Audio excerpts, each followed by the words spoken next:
कमलायतलोचनलोकपते विजयी भव वेङ्कटशैलपते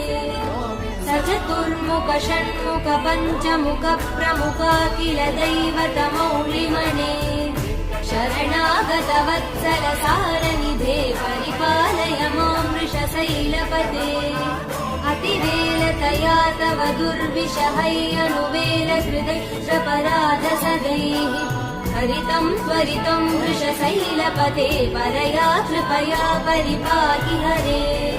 अधिवेङ्कटशैलमुदारमते जनताभिमताधिकदाररतात् परदेवदया गदितान् निगमै कमलादयितान् परं कलये कलवेणुरवावसकोपवधू शतकोटिवृतात् स्मरकोटिसमात् प्रतिवल्लविकाभिमदात् सुखदात् वसुदेव